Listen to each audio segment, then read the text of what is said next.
Good day, and welcome once again to Learning Pharmacology with me, Nurse Myron. And for today's learning activity, we will be discussing emergency drugs. For our full disclosure, I am not affiliated with any of the manufacturers of the drugs or other items mentioned in this lecture. The mention of such brand names are only in passing and for educational purposes only and are not for commercial promotion. I have no actual or potential conflicts of interest in relation to this presentation. For this discussion, we will be focusing on emergency drugs as a whole, the emergency cart, and the responsibilities of the nurse. The drugs that we will be discussing have all been tackled before in the different topics and recorded videos in our series. Thus, we will not be focusing too much on the mechanisms of actions of these drugs. Emergency drugs are life-saving medications used to treat acute and life-threatening conditions, including cardiac arrest, anaphylaxis, respiratory distress, shock, and other urgent cases. While most of the time, these drugs are used in the emergency room or in the intensive care units, they must be readily available in all clinical areas to address any emergency. Proper training, storage, and rapid administration are critical for effectiveness. These are examples of your e-carts, also known as your crash cart. While this is an actual e-cart that yours truly has used in his clinical experience before. The e-cart follows the principle that it should be complete yet highly mobile.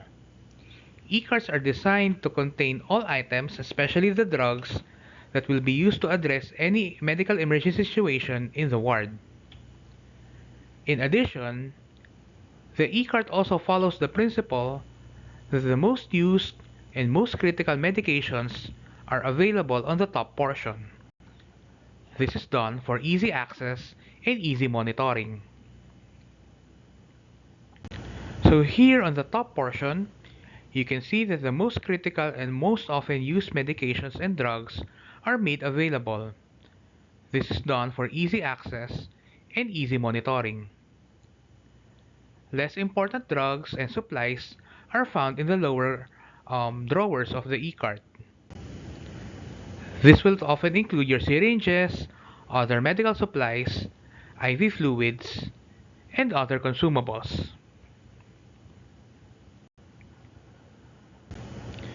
So now we go into the different emergency drugs that are often found in e-carts. Again, these drugs have already been discussed in the different topics in our video recordings of our discussions. So first, and perhaps the most important drug in the e-cart, is your epinephrine. As you can remember, this is a sympathetic agonist used for cases of cardiac arrest, anaphylaxis, and severe asthma. In the Philippines, this is epinephrine and often available in small ampoules.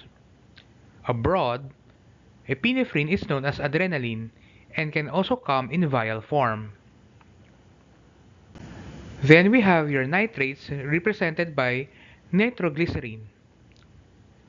This is available under the brand names Isordil, available in tablet given per orem, or in IV form as Isoket. Nitroglycerin is indicated for angina.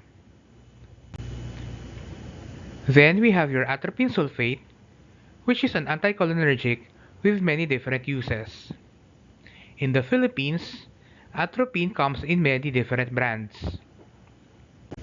Next we have your diltiazem. This is a non-dihydropyridine calcium channel blocker, often indicated as an anti-anginal and even used as an antihypertensive. Related to this is your verapamil under the brand name Isoptin. It is also a non-dihydropyridine calcium channel blocker and used for anti-angina and antihypertensive purposes. We also have another anti-angina and anti-arrhythmia known as your lidocaine. The popular brand name is Xylocaine. Aside from its cardiac properties, it is also used as local anesthesia. Another anti-angina and anti-arrhythmia drug available in the e-cart is your amiodarone. Then we also have your inotropic agents used for patients with severe hypotension. These include dopamine, dobutamine, and norepinephrine under the brand name Levophed.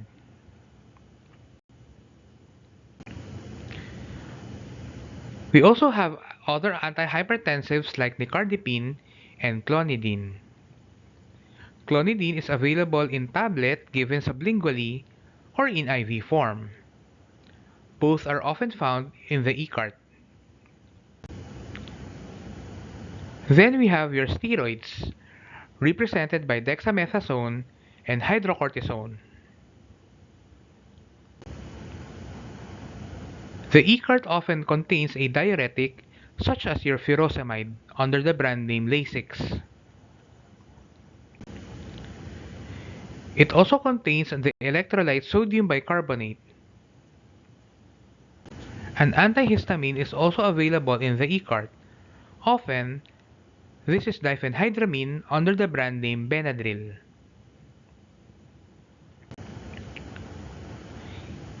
Likewise, antiemetics are also found in the e-cart, such as your metoclopramide under the brand name Plasil. The e-cart should also contain important electrolytes like sodium chloride, potassium chloride, magnesium sulfate, and calcium carbonate. These electrolytes should be readily available for any emergencies such as major electrolyte imbalances in patients. A very important drug that is given as an antidote should always be located in the e-cart, and this is your naloxone under the brand name Narcan. Narcan is an opioid antagonist. To address bronchoconstriction and other respiratory emergencies, the e-cart should also contain a short-acting beta agonist, such as your salbutamol under the brand name Ventolin in nebule form. Another SABA, this time a combination, should also be available, such as your salbutamol with ipratropium under the brand name Combivent. In healthcare settings, nurses are responsible for maintaining, storing, and monitoring the emergency cart. Remember that only trained and certified medical professionals, such as physicians and registered nurses, should administer these drugs. Medications must be stored according to manufacturer instructions to maintain efficacy. Nurses should monitor the inventory of these e-carts. Stocks should be checked, including expiration dates. Ideally, any supply or drug that will be expired in the next 6 months should be replaced immediately. Lastly, continuous patient monitoring is essential during and after administration of these emergency drugs. I hope that you learned a lot about our emergency drugs in this discussion. Thank you for listening and continue enjoying learning.